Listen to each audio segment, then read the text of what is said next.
Great Memorial Day weekend, a chance to relax a little, break out of some of the challenges that we've been facing over these months. I hope you had a chance to spend time with your family, your friends.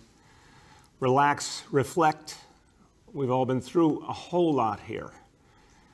And it wasn't like the long weekends we're used to when things are normal, to say the least, but I hope it was a chance to recharge a little bit, get ready for both the fight ahead and the better times ahead. Charlene and I were in Brooklyn yesterday. We were at Cabin Plaza. There's a memorial there to all the Brooklynites who fought in World War II and all we lost in that war. I've said many times that World War II generation is something very special to me and Charlene because our parents were part of that greatest generation. And we stood there, we laid wreaths, and we stood there for a moment of silence. And I looked up and I saw the words on the memorial. And, you know, a lot of times we go by something like that, we don't really take in what it says, but the words were powerful. The words said, let's pray that the sacrifice that they made will inspire future generations.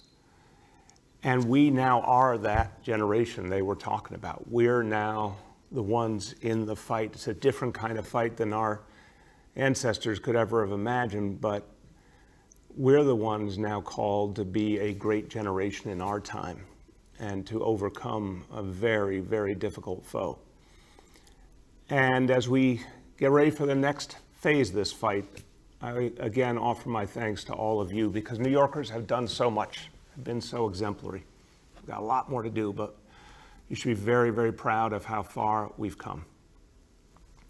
And look, from the beginning to this very day, the fight has come down to first and foremost one thing. One piece of the puzzle that defines all possibilities. It's the same thing it's been from the beginning. It's testing. So I want to talk to you now about where we're going with testing in the city of New York. So now we're at a situation where we're able to get more and more people tested than ever before. And we want to get the word out. And really, it's important for people to understand because for months, the message was there wasn't much testing, and that was the sad truth. But now there's more and more every day. I think a lot of folks weren't sure what to make of testing, and so I'm going to keep saying from now on, testing is simple, it's easy, it's quick, and it's free. And I want everyone to understand that. And to make sure everyone understands it, we're going to do a huge advertising campaign. TV, radio, digital, community, newspapers, billboards, you name it. We're going to get the word out all over this city in multiple languages to let people know it is now time for more and more people to get tested. And with every passing day, every passing week, we're going to expand the amount of testing and who can get tested. So right now we want to focus, in addition to all the folks who originally were getting tested, we want to focus on people who have symptoms. We want to focus on people who have been in close contact with someone who tested positive for the coronavirus, and folks who are in facilities like nursing homes, adult care facilities, shelters. That's where the focus is now, but it's going to continue to grow from there. We've already talked about folks who are older, folks who have pre-existing conditions, folks who live in the hardest hit neighborhoods. All of those New Yorkers we're encouraging already. Now, these new groups of New Yorkers, more and more the message is go out there, get tested. It's good for you. It's good for everyone. And if you want to know where to go, you can call 311 or go online, nyc.gov/COVID-test. Now, over the next 5 weeks, we will be opening more and more testing sites. So first of all, we'll be opening 12 new testing sites through our public health system, health and hospitals. This week, one will open in Queens. In the week of June 1st, 5 more will open in Queens and the Bronx. The week of June 8th, 2 more in Brooklyn. And then after June 15th, 4 more will open in the Bronx, Manhattan, Queens, and Staten Island. And we have a new partnership to announce today. We've had really wonderful examples of folks from the private sector stepping up. We had a great announcement a few days ago with CityMD, now another private healthcare provider stepping forward, and I'm very, very grateful. ADVANTAGECARE physicians. ADVANTAGECARE is stepping up joining the fight, and we are so thankful to them. Locations across all 5 boroughs. We're going to start with 16 more sites that will be opening on June 1st through ADVANTAGECARE. Now, appointments are encouraged, but if you walk in, that's okay too. If you have insurance, it's going to be charged to your insurance. If not, the test will be provided to you for free. So thank you to everyone at ADVANTAGECARE. This is another great step forward, making testing easier, making it more and more available. And I'm going to keep saying that word, free. And if you want to make an appointment with ADVANTAGECARE, call 866-749-2660. So now, with these announcements today, we're going to have over 180 sites available for testing New Yorkers by the end of June. And now we are already well above our testing capacity that we hope to hit by this point of 20,000 tests per day. That is growing all the time. By August 1st, our goal is to be at 50,000 tests per day, and we feel confident about our ability to get to that number. So, testing is what gives us the ability to know what's going on person by person and in the whole city. And now we're going to have something on a vast scale we didn't have before, which is tracing. Tracing allows us then to follow up on the contacts of everyone who has been tested, the close contacts, the people they had real connection to, and then make sure each of those folks gets tested and is followed up on, and anyone who needs isolation or quarantine gets it. So this is a huge new piece of the puzzle. This is when we go on the offensive and we put into place something that really changes our whole fight against the coronavirus. This is a big muscular effort, and the goal we had set was to have 1,000 tracers available by June 1. As of today, I am pleased to say we have hired over 1,700 contact tracers, and they will be trained and in action by June 1. So surpassing the original goal by quite a bit, 1,700 tracers will be on duty and doing their good work by June 1st, just a few days from now. Now, many good people have put together this effort. It has been based in health and hospitals with tremendous support from our Department of Health, and a number of other agencies have played a big role as well. Our Department of Buildings, Design and Construction, our IT department do it, many city agencies supporting this effort. The leader of this effort is doing a great job building this tracing army from scratch and all the pieces that will go with it as we help people get what they need, as we help people get to hotels and get the support that they need when they need to be isolated. The leader of this effort is the Executive Director of the Test and Trace Corps, Dr. Ted Long. And I'd like Ted now to give us an update on this good news. Ted. Thank you, Mr. Mayor. The Test and Trace Corps set out to hire 1,000 tracers by June 1, and I'm proud to sit here today and tell you that, as the mayor said, we already have 1,700 on our team that will be starting by June 1. Now, the Test and Trace Corps believes that the best tracers are people from our communities who truly understand our communities. There's 2 different types of tracers. We have our case investigators and we have our monitors. The case investigators are the tracers that call people that have a positive coronavirus result, talk to them about it, make sure they're safe, and then trace or track down the contacts that they've been in touch with. The monitors then call those contacts, bring them in for tests, but also call everybody every day to make sure that people diagnosed with coronavirus are safe. Among our case investigators, more than 400 are from our hardest hit communities in New York City. That's almost half of them. They speak more than 40 languages. Among our monitors, more than 300 are from the hardest hit communities in New York City, almost half, and 40% of them speak Spanish. As we sit here today and are moving the program forward, we have an additional 100 tracers that are already doing the work in target zip codes in New York City right now. Now, what I want to do is tell you a little bit more about what tracers do day to day. A tracer will start off by calling somebody on the phone that has a positive coronavirus result. They'll go over symptoms, make sure they're safe.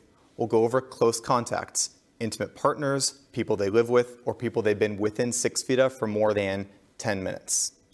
The contacts will then be passed to the monitors. The monitors will call them, They'll come in and get tested. Anybody positive will become a new case, and then we'll call them and start the process over. But I want to make a really important point here. In New York City, we're doing way more than just that. When you're on the phone with the tracer, in New York City, we want to make sure that you're okay at home. So we're going to ask you, do you need help with utilities, food, medications? And if so, if you could stay at home to self-separate from your family members to keep them safe, we're going to help you with everything else to make sure you're successful. We're going to put you on the phone with a resource navigator, somebody also from your community that can navigate all of those things for you and make sure that you could be at home and your family is safe as well. Or during that same phone call, we're going to make you an appointment with a hotel with a medical monitoring system that we've set up to ensure that you're safe, and in doing so, to ensure that you can keep your family safe as well by not transmitting the virus to them. With that, I'm excited to share these updates with you today, and back to the mayor. Thank you very much, Ted. Well done. Thank you to you and your whole team for this amazing effort. And everyone, look, this has been put together with lightning speed, literally in a matter of weeks. So this is an extraordinary effort. I'm so thankful to everyone in the Test and Trace Corps for the amazing job they're doing.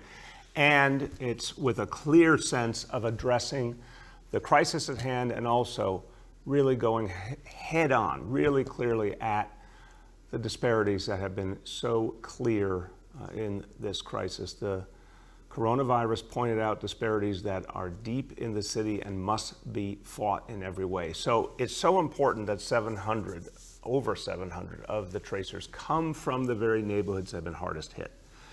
And we'll understand what needs to be done to reach people, to communicate with people, to change this reality that we are facing. And that's what this is all about. And to make sure that effort is deepened, we wanted to add another leader to the team whose lifelong commitment has been to equity and fairness and inclusion, who has, in everything she has done, made very clear she does not tolerate the inequities that have pervaded too much of the history of this city and of this country. So we have found a great leader to come in as our new Chief Equity Officer for the Test and Trace Corps, Annabelle Palma. Annabelle's someone I have got to know very well over the years, worked closely with. We both served in the city council together, and her story is remarkable. Born and bred in the Bronx, lost her mom very, very sadly at an early age, became a young mom herself, dealt with so many of the challenges that come with poverty, ended up homeless for a period of her life. She took all that pain, all that challenge, and turned it into a deep desire to help other people. Got active in her community, eventually became a member of the New York City Council, became the chair of the General Welfare Committee, where she helped to make sure that so many other folks got what they needed, the support they needed as they fought so many of these ills in our society. She fought particularly for the people of the Bronx to bring fairness, and joined our administration 3 years ago as Deputy Commissioner at our Department of Social Services, focusing on how to make sure that people got the help they needed in a way that was part of every community and fair to every community. So she's going to come in now as Chief Equity Officer, make sure that the Test and Trace initiative really epitomizes our commitment to fairness, our commitment to fighting inequality, reflects the people of the city, and it acts on the inequalities and disparities that have been laid so bare here. So we welcome Annabelle Palma to this team. Now, we've talked about testing so many times. Testing, the big constant word, the constant idea we talk about is testing. Well, that's the kind of testing that tells you if you have a disease or not. But you know, there's been another test running through this whole crisis, and that is the test of faith. Our faith communities have gone through so much in these last 3 months. I have to tell you, I've spoken to so many people, religious leaders and devout people, who have felt the pain of this crisis, felt the pain of people they worship with, those they've lost, the families that are going through so much, but at the same time, with their devotion to faith, challenged not in their hearts or in their souls or in their minds, but in terms of day-to-day life, the ability to have the services that are so important to every faith tradition, the ability to go to a church or a mosque or a synagogue, to be together, to pray together. So much of what has made up the life of this city and the strength of this city. And right in the middle of this crisis, three of the most important holidays in three great faith traditions, Easter, Passover, Ramadan, and each faith tradition had to find a way to somehow make sense of these holidays without the benefit of all the people are used to, all the support that they give each other. It's been very, very hard. I have to put on the table a challenging reality. On Friday, President Trump made a statement about reopening religious services. And whatever the intention, I think it's important to speak about it in a forthright manner.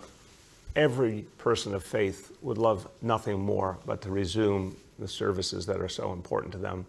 And I've talked to some of the most prominent faith leaders in this city in multiple faiths and reaffirmed their view, starting with Cardinal Dolan, who I spoke to on Friday. And there's a universal feeling that everyone would love to come back, but there's a deep understanding of the dangers right now in this crisis. There's a deep understanding that each faith tradition honors human life, and every shepherd, every pastor, every leader of a congregation knows their job is to protect their people.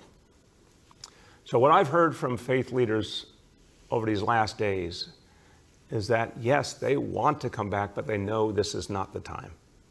That we will all work together and we'll try in every way to help people through the immediate situation and look for any ways of supporting faith communities. But the idea of people coming back together, full services, large numbers of people congregating, it's not that time. That would endanger everyone.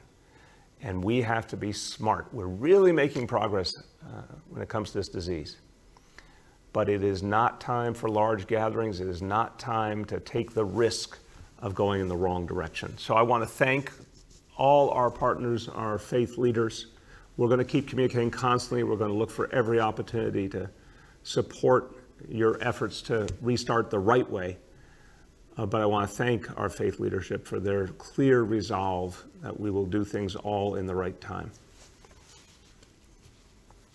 So that is about something truly sacred, the faith communities of New York City. But now I want to talk about something that may feel sacred to a lot of New Yorkers. And that is, it's a much more mundane matter. It's a much more pedestrian matter. But when I say feel sacred, I mean it brings out a lot of feeling and a lot of emotion in New Yorkers. And that is any time that alternate side parking is canceled. So I'm happy to say that alternate side parking is suspended again and will be through Sunday, June 7th. We last week did a clean sweep of the whole city, catching up after weeks and weeks where we didn't have alternate side parking in effect. That was a great effort by our sanitation department. So now we're able to suspend alternate side parking again. Again, it will be suspended through Sunday, June 7th. We'll be evaluating in the meantime whether we're able to suspend it further after that.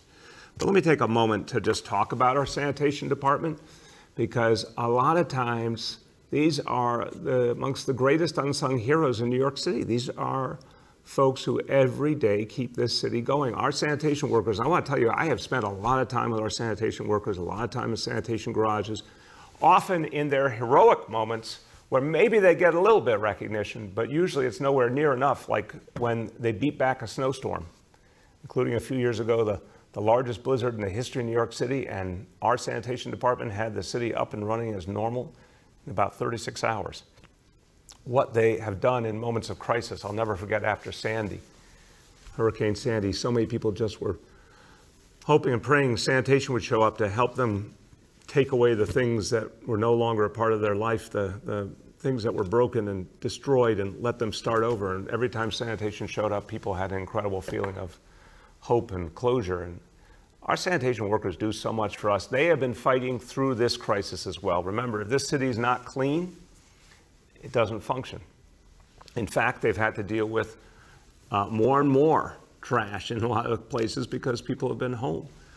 But they've been there, keeping things together in the city, and then they've gone the extra mile, playing a major role, for example, in our effort to set up feeding stations all over the city and making sure that people have enough to eat. Our sanitation department has been there every step of the way. So thanks to the men and women who do this great work at the New York City Sanitation Department, and a special thank you to a labor leader who is dear to me and someone this whole city should appreciate, Harry Nespoli, who's the president of Teamsters Local 831 and the chair of the Municipal Labor Committee, one of the great labor leaders of this city who has been devoted to making sure everything keeps moving forward in this crisis. Thank you, Harry, and thank you to all your members.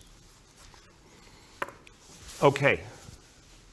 Every time we get together, we talk about where we stand in this crisis. And on Friday, talked about the indicators we had been using previously, and now the new focus on the thresholds, which make a lot of sense now given the way things have evolved. So what does it tell us? It tells us exactly where we stand in an open, transparent manner, and it tells us when we're ready for a restart. So remember, when the restart comes, it's going to be in phases dictated by the state. Phase 1 is the first phase. We're getting ready.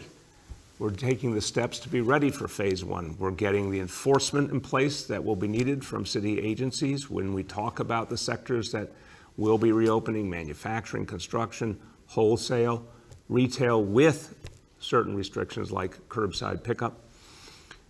We need to make sure that support is there. The protocols are there. We're doing all that work now. We're communicating with people and leaders of different industries to get ready. And we've been talking to our advisory councils that have been playing such a crucial role. Look, we're thinking about all the pieces. How do people come back to work? What kind of precautions need to be in place? How do we monitor it? How do we inspect it? How do we make sure everyone's doing what they're supposed to be doing? We're also thinking about the fact that hundreds of thousands more people in coming back to work. Well, that means hundreds of more thousands of people close together. Even with the social distancing restrictions, we're still concerned when you see a lot more people coming into circulation. Obviously, a lot of them will be taking subways and buses. That's a concern. We're going to be working with the MTA on that. So the work of preparing for the restart is going on every single day, but it's led again by the indicators, by the thresholds telling us if it's that time. So let's go over today's results.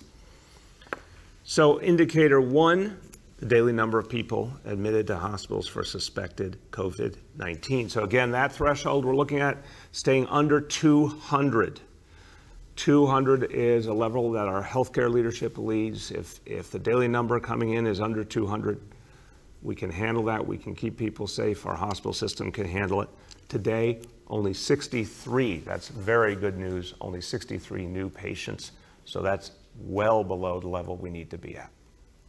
Now, the daily number of people in our health and hospitals, ICUs, that's a threshold of 375. Now, that's a level, if we're below that level, we're certain we can handle anything that's thrown at us. A lot of work is going into making sure that we are redoubling our efforts to strengthen our ICUs. I know it's happening in our public hospitals. I know it's happening in our voluntary hospitals as well. We're going to be working with the state to make sure that everyone's ready on this front. So today we want to get below 375. We're at 423, but again, that number has been moving in the right direction overwhelmingly. We're confident that it will come together.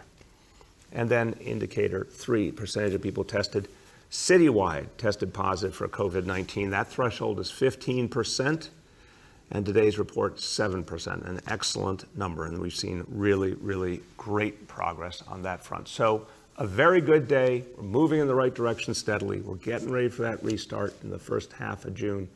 We'll be watching the numbers, and I'll do the disclaimer. The numbers have to keep moving in the right direction, stay in the right direction. That's what tells us when it's time. But very much like the direction we're moving in, and it's all because of your hard work. So I know you want to get to that restart, that phase 1. Keep doing what you're doing so we can get there together. A few quick words in Spanish now. Los exámenes todavía son la clave en esta lucha. Y ahora les podemos dar a más neoyorquinos las respuestas que se merecen. Estamos listos para seguir el rastro de los casos positivos. con un equipo de casi 2,000 personas dedicadas al rastreo del virus. Nuestros esfuerzos están funcionando y no nos vamos a detener hasta que le ganemos a este virus. With that, we turn to questions from our colleagues in the media, and please let me know the name and outlet of each journalist. Just a quick reminder that we have Dr. Long in the blue room and Dr. Katz and Commissioner Silver on the phone. And the first question goes to Al from 1010 Wins. Al? Good morning, Mr. Mayor. Hey, Al, how you doing? Very well, thank you. It seems that New York City will be the last region in the state to reopen, at least the way it lines up now. Do you think there's going to be, is there going to be additional pressure put on the city? Do you anticipate maybe some people jumping the gun? How are you going to try to tamp down expectations and keep in line for when you officially reopen everything? Yeah, Al, I think New Yorkers have been fantastic, and I'm not saying it just because I, love New York City and love the people in New York City. I'm saying it because it's clear from all the progress. I mean, look at these results. People are devoted to getting it right, to protect themselves, to protect their families, of course, but I think there's a really strong understanding we're all in this together and that we have to get it right.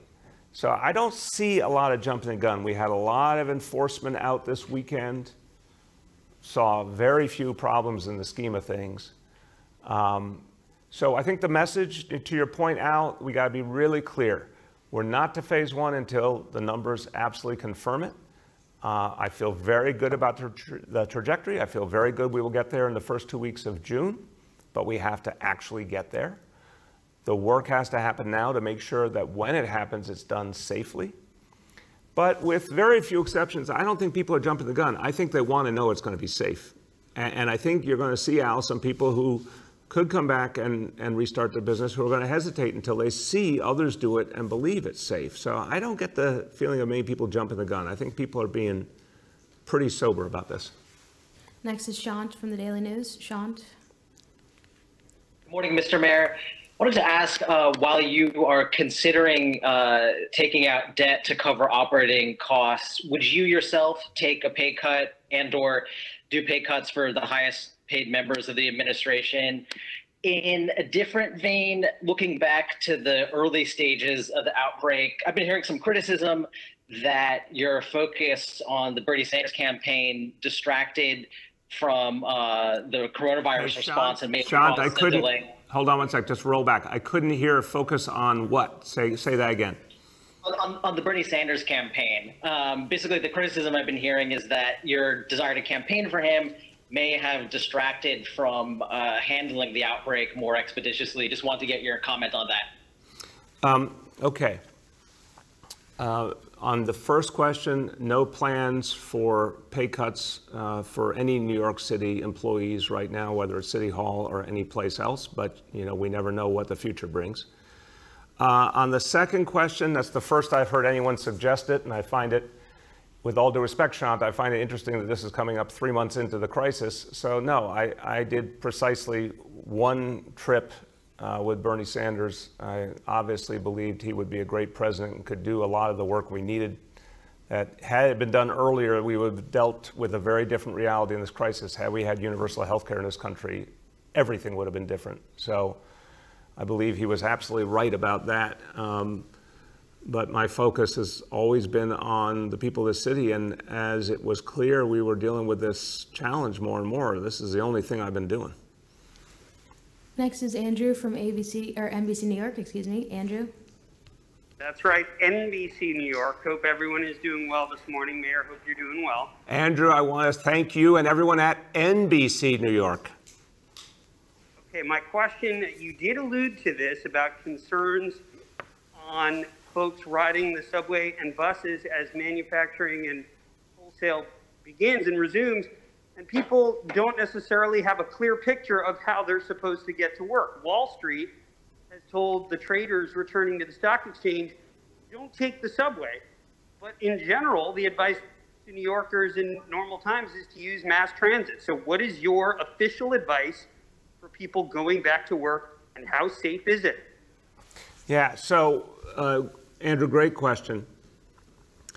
First of all, the future is going to be mass transit. Let's be very clear. We're dealing with an immediate crisis right now, but when we come out of this crisis, we have to double down on mass transit, and we have to double down on our efforts to get away from our over-reliance on vehicles, because we're going to be dealing with a much bigger challenge in the future, which is addressing global warming and addressing the need for this city to have a very different quality of life in the future. And that has to be about mass transit. But in the short term, in this crisis, there's a real fair question of what amount of use of mass transit makes sense. We're having this conversation with the state and the MTA right now, because as we anticipate, just phase one is easily hundreds of thousands of more people going to work, and then phase two even more so. So what we can say with assurance is, due to the plan to have the subway shut at night for cleaning, they're obviously a lot cleaner. That's great news. But we still have to make sure that we don't end up with a lot of crowded subway cars and buses. So that's something we are working on as we get closer to phase one. We'll provide people with clear guidance on how to approach that. But I think the central question working with the MTA is, what's the maximum amount of service that they can put into play, and what measures do we need to take to help make sure there is social distancing on the trains and in the buses? So we're working on that right now, and I'm hopeful we can strike the right balance. Next is Abu from Bangla Patrika. Abu. Hello, Mayor. How are you? Good, Abu. How are you doing? Good. Thank you so much. Mayor, do you have any statistic of the people who lost their life in, COVID-19, community-wise, like Bangladesh, Indian, Hispanic, do you have any statistic? Do I have, I'm sorry, Abu, say that again? Do you have any statistic that community-wise, every community, how many people they lost? Like city, a magazine, they have a report that South Asian, like Bangladeshi community lost about more than 270 people. Yeah, no. It's underreported. Right. Abu, so first of all, I really believe it's important to be honest about the sheer impact of this disease and the disparities that have come out here, and how it absolutely directly connects to people's income, to race, to immigration status. I think a big question here is how much people didn't seek health care even well before this crisis, or during it, because they were fearful because of their immigration status. There are huge issues here that have to be uncovered. We've tried to be really transparent with both the facts about where people came from, who we know died from COVID, and we've put out the list of people, the numbers of people we think probably died from COVID. And we've tried to really constantly update, by zip code and, very openly those facts. So take a look at everything that is out there. It's at nyc.gov/coronavirus. It's all the data is there, all the demographic information. If you see an area where we need to go farther, we'll certainly see if the health department can get you more. But there's no question that there's been profound disparity. That's affected South Asian communities as well. It's affected the Bangladeshi community, which is a big community in this city. And the way forward is to fight back this disease, but then get right to work on addressing these disparities in every way, healthcare disparities, economic disparities, et cetera, if we're going to really make sure that nothing like this happens again in the future. Yoav from the city is up next. Yoav? Yoav, can Yes. you hear us? Hi. Yeah, can you hear me? Yes, Yoav, how you doing? Okay, good. How are you? Good, man. I just wanted to ask about the Texas firm Crew Facilities that's booking some of the hotels for the city. I'm sorry, Yoav, say the name of the firm again. It's called crewfacilities.com. Okay. They're booking most of the hotel rooms for hospital workers and the homeless shelter residents. And apparently they're getting a $27 fee per room per night. It appears to be well above the industry standard of a 10% fee. And they're also charging about $18 for breakfast, $19 for lunch, and $34 for every dinner that's provided. I just want to ask you, I know the contract was negotiated in a real emergency, but apparently it expired on May 1st. It may be in the process of being renegotiated. And I just wanted to ask, are you going to try to get some of those fees down now that things are a little bit more stable? I'll turn to Ted. I can be very straightforward, Yoav. I don't know the details of the contract and how it was negotiated, but you're absolutely right. It was negotiated in a context where we had to move immediately to get people support.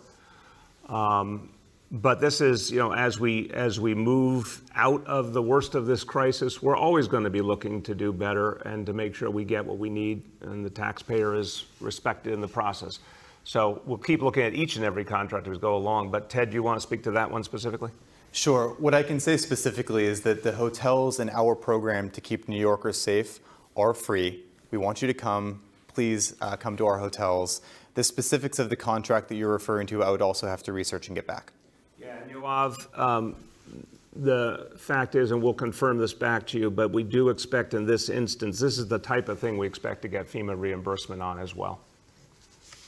Andrea from CBS New York is up next. Andrea. Hi, good morning, everyone. Just a question about contact tracing. Are there any concerns about people not wanting to share information about who else is in their circle or that they've been possibly exposed to for fear of how the information is going to be used? And on a completely separate note, last week I was at Jacoby Hospital and was struck at how empty the emergency department is. What's being done to restore trust in the community to get their needs met, especially these communities that already have other medical ailments beyond COVID? Andrea, great question. I think you are smart to be raising the point that people are starting to make adjustments and think beyond COVID. And yeah, there's a lot of healthcare challenges out there. So in a second, I'll turn to Dr. Katz on that. But on this one, I'll start, and then if Ted wants to add. Look, I think it's a legitimate point and a legitimate concern you're raising. That is everyone going to want to be as forthcoming as they might be with information, Andrea? I think the answer is everyone? No. We're still dealing with human beings here. Do I think the vast majority of people are going to be forthcoming? Absolutely, because people understand what we're up against here. Generally speaking, I would say people are looking out for themselves and their families and the people they care about in their lives, and they do not want to withhold information if it could lead to the disease spreading and endangering everyone.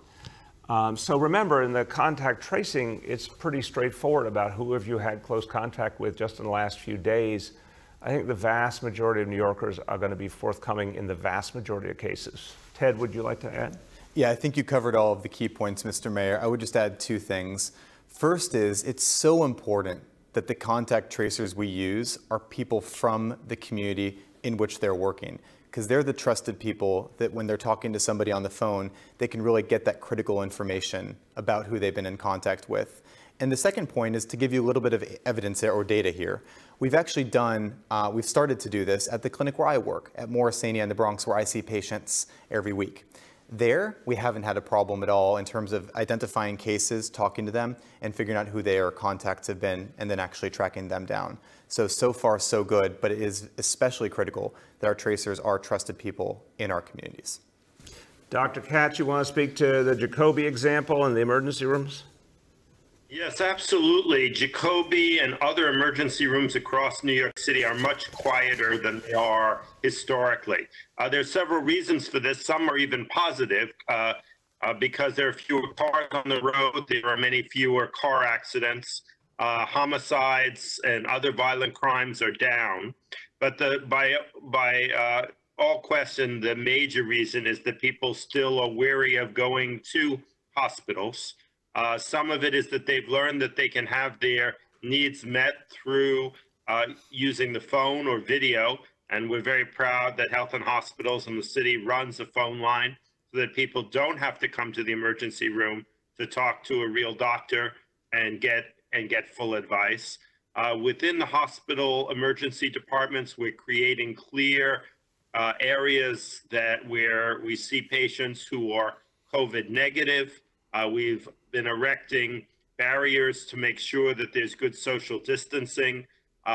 So we want patients to come back if they need to come back. We want to accommodate them at home if they want to be seen through a virtual visit. We find a lot of our own patients are happier to go to a nearby community health center, whether ours or one of the other great federally qualified health centers in New York City, because there's still some fear of hospitals, but we're doing everything possible to make sure that people who come and are COVID negative are seen and taken care of in areas where there are only COVID negative patients. Thank you, Mr. Mayor. Thank you, Mitch.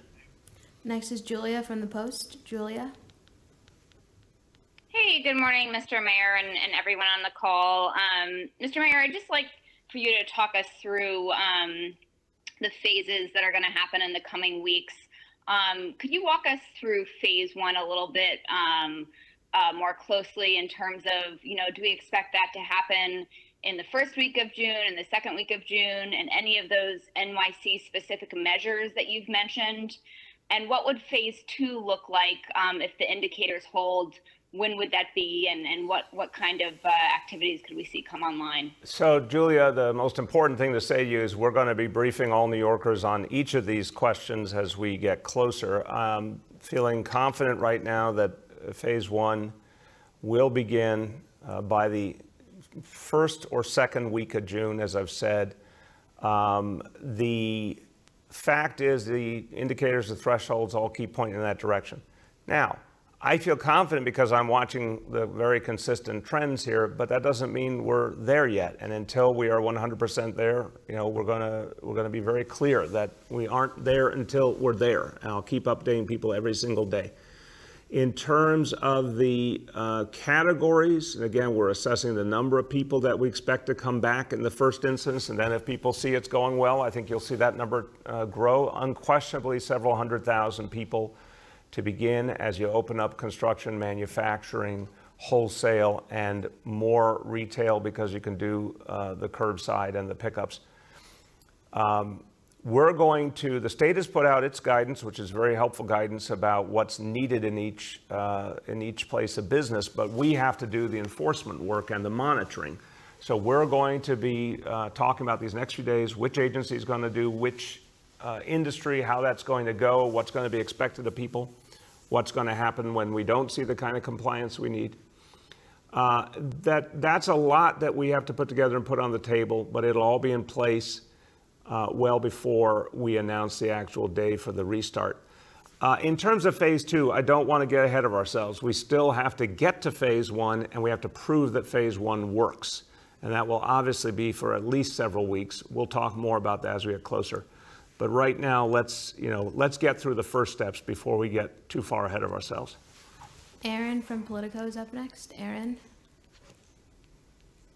Hi, Mr. Mayor. Two questions about contact tracing. You said you're going to have 1,700 people now. I believe to meet Governor Cuomo's threshold, you need 2,500. Do you have an estimate of when that will be achieved? Second question, if I understand this correctly, you're only focusing on close contacts. So I'm wondering, is there any plan to address the issues of people who may be contracting this in public places, grocery stores, subway cars, et cetera, people who aren't getting it from close contacts? How are we dealing with containment in those scenarios? Yeah, Aaron, on the first point, we expect to get to that 2,500 plus number in the first 2 weeks of June.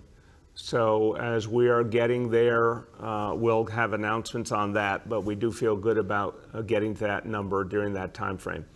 On the close contacts, I think this is just a practicality and reality point. If you are someone who tests positive and there's follow-up from the tracers to you and they say, and Ted can go into detail on this, but who have you been in contact with? It's going to be the realistic options of who are people you knew you were in contact with and you knew who they were so they can be followed up on. It's not going to be if you happen to be close to someone but have no way of knowing their identity. That doesn't obviously help us or get anything done. So it's based on the reality of who you had that contact with and who you knew so we can find them. Ted, you want to add? You hit all the main points. The only thing I would add is that the way that we're defining close contacts is grounded in the guidelines from our State Department of Health, which brings to bear all of the most recent evidence. So things like within 6 feet for more than 10 minutes. We're using the latest evidence, and we're consistent with what the experts are currently saying. But moving forward, your point's well taken. We're going to consider all options as the evidence guides us. Right. And Aaron, I would just say that's a lot of people. If you think about it, I know it is normal to think about the things that might not be so perfect or the things we can't achieve, but I always am glass half full. I want to focus on what we can achieve. If you think about the people you have been in close contact with in the last 48 hours, by that standard, you probably could name a number of people. That's what we want to focus on, the people we can find. I think that's going to add up to a lot. Next is Henry from Bloomberg. Henry? Mr. Mayor, how are you doing today? Good, Henry. How are you? Good. I'm good. I'm going to follow up on Andrew Siff's question because the subways have always been called the circulation system of the city. They're crucial to the economy.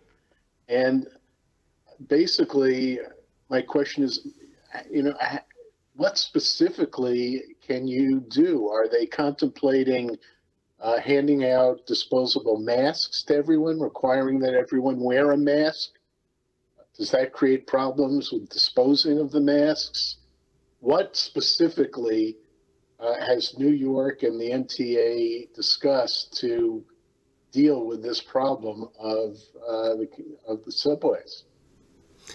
Yeah, Henry, these are conversations that are happening right now because, again, as the city and the state are looking at the sheer magnitude of the number of people who will come back into the economy, back to their workplaces. Again, every part of the state's going through its own reopening approach, but there's nowhere where you're talking about so many people in motion as here by far. This is the place where the challenge is greatest. And we do need to think about exactly what you said. How do we maximize wearing of face coverings on subways? What does that look like? How do we make sure that on subways and buses, obviously, there isn't overcrowding? Some of that is frequency of service, and I know the MTA is working very hard to maximize service, and they have their staffing back by and large now, which is going to help them a lot. But it's got to be very systematic, and this is the concern that we're looking at and talking to the MTA about. When you think about all the pieces, the cleaning, that looks great, but you need the frequency of the service, you'd need the face coverings for sure, you need some way to make sure that there wasn't overcrowding. We got to figure out what that would be that will do it in a systematic way. Because again, every time you add 100,000 more people back into the subway system and then the next 100,000, the next 100,000, the bar gets raised in terms of how we make sure that we keep everybody safe. So we'll have a lot more to say on that in the next few days, but this is a crucial part of the equation. As I said, I don't see the restart happening until the first or second week of June. That's not far off, but we have certainly some days to work with the MTA to try and perfect these strategies. And then, as with everything else, to see how they're going and make adjustments as we go along. Jose from Univision is up next. Jose? Hi, Mr. Mayor. Good morning. So on Friday, the City Council's Public Safety Committee held a hearing about the pretty sharp disparity in the enforcement of social distancing by the NYPD. Now, at that hearing, the NYPD leadership was resistant to sharing that data, which ultimately showed that Blacks and Hispanics received 79% of the summonses, even though, as you know, the majority of the 311 calls complaining about the lack of social distancing came from white neighborhoods. So I've got two questions. The first is, going forward, will the NYPD make this kind of information accessible to the public in real time? Is there a way to do that? And the second question is, what changes is your administration making to address this kind of disparity? I understand there's a plan to reduce the NYPD's role in this kind of enforcement, but now some people, as I saw on Friday, are concerned that the average person would not listen to volunteers or people without actual law enforcement authority. Yeah, Thank you. Jose, thank you for the question. It's a great question. So first, yes, we do have to have the data provided by the NYPD on a regular basis, consistent basis. I'll make sure that happens for sure. But what I think you're going to see, as you just indicated, when it comes to summonses related to face coverings and social distancing, that's just not going to be the area the NYPD focuses on anymore. There may be other types of offenses that happen in combination with someone, not social distancing or not wearing a face covering, but that's what they would focus on, not the actual social distancing or face covering itself. They're getting out of that work. That's going to be done by the civilian employees of the city, the ambassadors. That's going to be done. One of the things I'll be talking about later on today by the Cure Violence movement, which has been so successful in beating back gun violence in this city and is so deeply grounded in our communities. So I believe with the level of information and education that's out there about the coronavirus, that when you send out people to educate, to remind, to give out face coverings, that does the vast majority of what we need. NYPD will be in reserve for dealing with gatherings, particularly large gatherings. And that's an area where I've been very clear. We still need them to play a role when we see a problem. We haven't seen that many problems, thank God. And folks, actually, whenever any authorities have been showing up, I looked at the weekend as it progressed, Jose. I was getting regular updates on what was happening in different parts of the city, what different agencies were experiencing. Same results constantly. People responded when any figures of authority showed up. They responded. They made the adjustments overwhelmingly. So that's where we're going to focus. And I think it'll be successful, where we will keep PD presence and other enforcement agencies, as we talked about, as we see businesses that are not complying with the rules. We'll start with warnings, and if that solves it, great. If not, we can go to summonses or even more aggressive actions. But yes to transparency. No, you're not going to see NYPD involved in enforcement on social distancing or face coverings.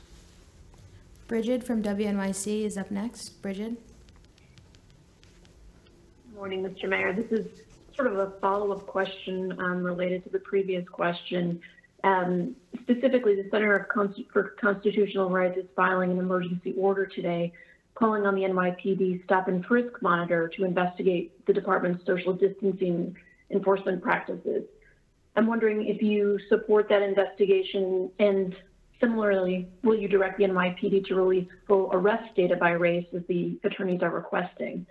And then separately, on your announcement today about Annabelle Palma as the Chief Equity Officer for the Test and Trace Corps, can you talk a little bit more specifically about what her responsibilities will be? And is this a public health function or more of a data oversight function, and just what she'll be doing?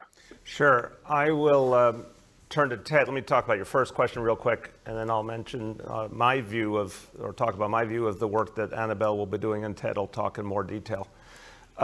On the monitor, look, we've been working very closely with the monitor throughout. This is the administration that settled the stop and frisk case.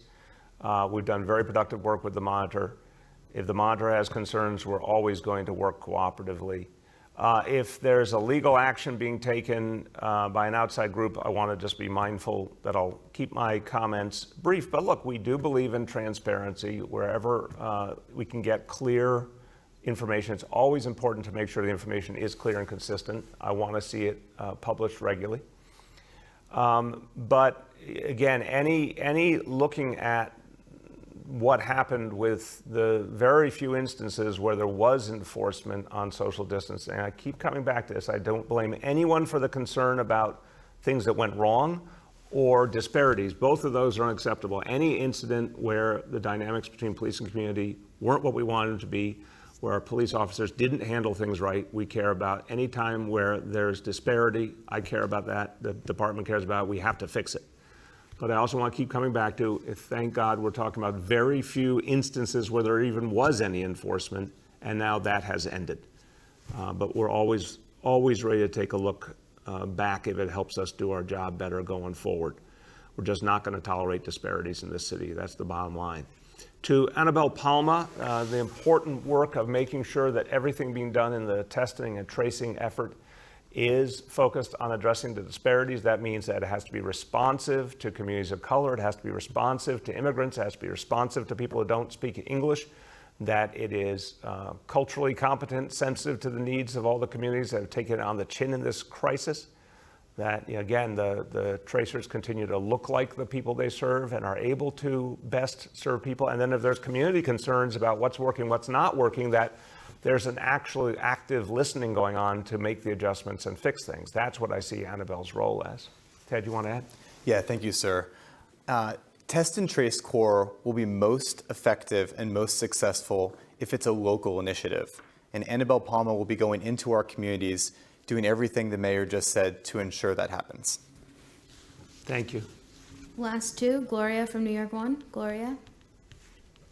Thank you. Mr. Mayor, I wanted to follow up on Shant's question because I'm not sure I heard an answer. Are you looking to increase your borrowing capability in order to cover operational costs? And what does that mean? Isn't the city prohibited from funding operating expenses with borrowed money? So what authority would that give the state if they were to allow you to increase the borrowing capability? My second question is about your comment on religious gatherings.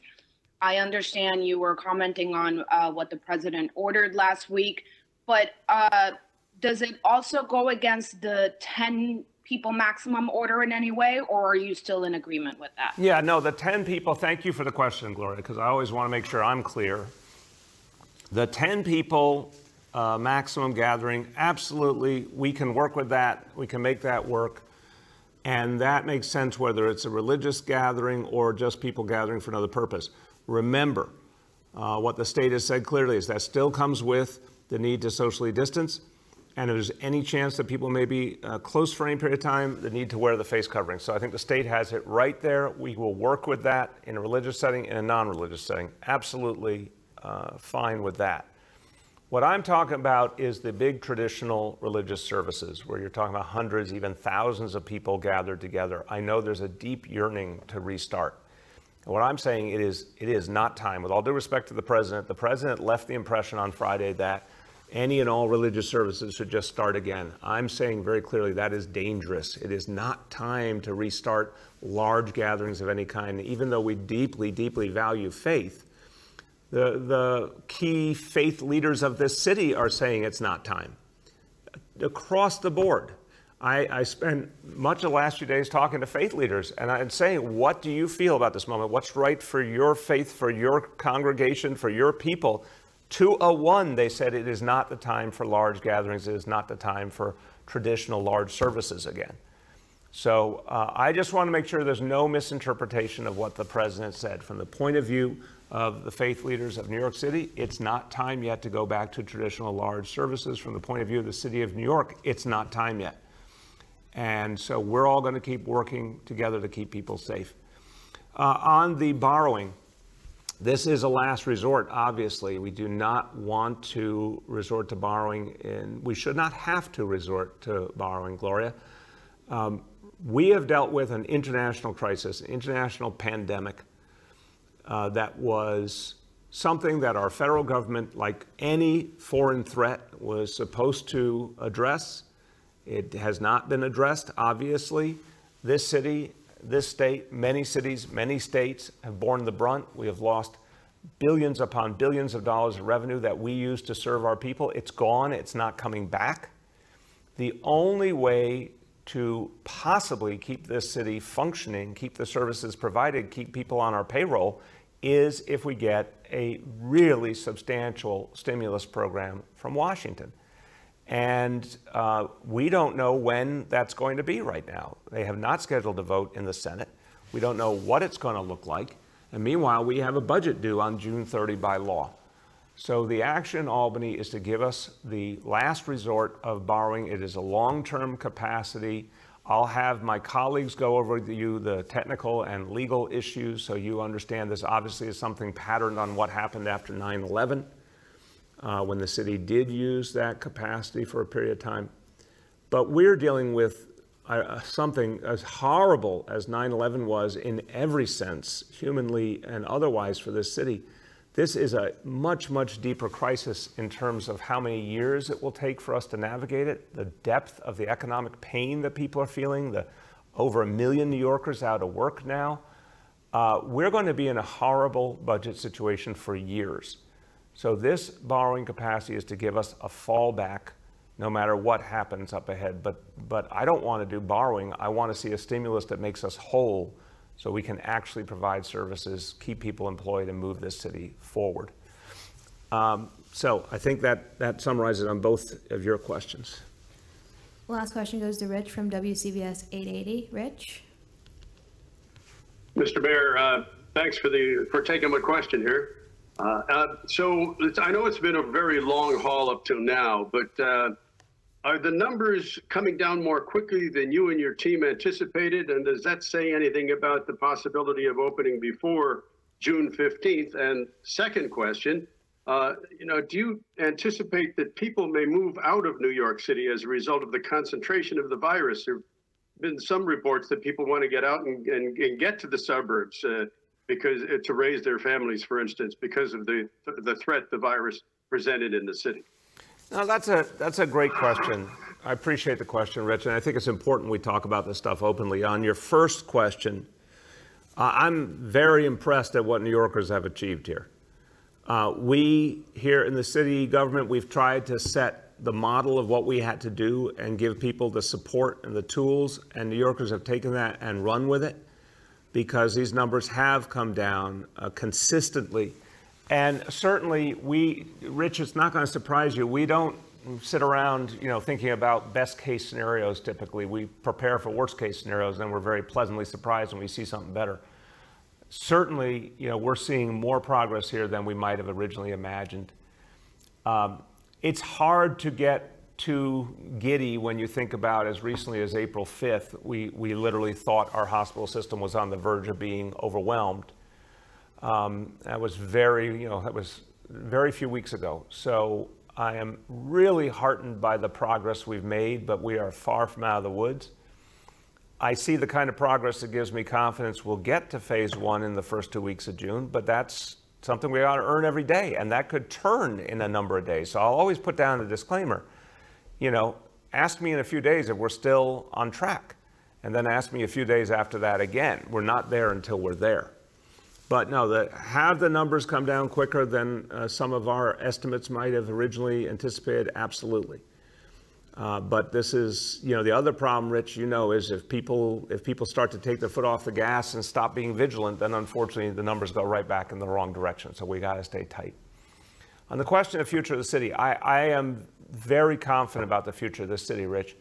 People in this city are strong and resilient. And again, just the litany of things we've been through, the way the city came back from the Great Depression, the way it came back from the fiscal crisis, after 9/11, and you remember how devastating that was, after Hurricane Sandy, literally every single time there were all sorts of prognostications in New York City it'd never be the same and it wouldn't be able to come back.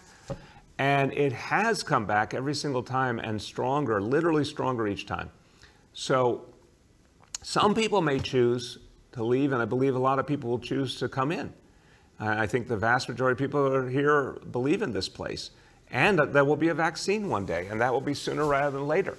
And that will change everything as well. So I'm confident about our future, and I'm also confident there's people all over this metropolitan area, all over this country, all over this world who want to be a part of New York City. And as soon as things get back to normal, I think you're going to see a lot of people engaging and coming here because they've always wanted that opportunity, and it will be there for them. So remain optimistic because of the strength and resilience of New Yorkers and everything that we have here, which is irreplaceable. No place in the world has all the things that we have. Final point on that, Rich, I think people have watched a lot of heroism here. I mean, whatever the fears, again, those fears will be deeply changed as we make progress against the disease and as we get a vaccine. The New Yorkers have mounted a heroic effort here, and a lot of people admire that. And a lot of people look at New York City and feel very, very strongly that this place is special and people have done something amazing. So keep that in perspective as well. So everyone, as we conclude, look, and I think it kind of fits with Rich's question, you know, what do we think about as we're coming off of Memorial Day? We think about people who did extraordinary things, in fact, you know, made sacrifices that are so hard for so many of us to imagine what it must have been like for so many good young men and women to be out fighting for us, far away from home, giving their all. It must have felt to many of them, and as I said, my dad was one of them back in World War II. There must have been many a day where it felt overwhelming, many a day where they didn't know what the future would bring, and there must have been moments where people wondered if they could make it through. But we remember them as heroes because they found a way. We remember them as heroes because they found that strength and they banded together and they did something great and something greater than the sum of the parts. And that's what we're called to do now. So as we reflect on Memorial Day and the sacrifices of others, let's recognize it's our time. It's our time to find the greatness in us. And to all of you, you've been doing that every single day. Every time you put on a face covering, every time you exercise social distancing, every time you stay home even though you'd rather be out, every time you help a neighbor, every time you give of yourself, you are part of making that change. So thank you, everyone, for doing what our time demands and helping us all move forward.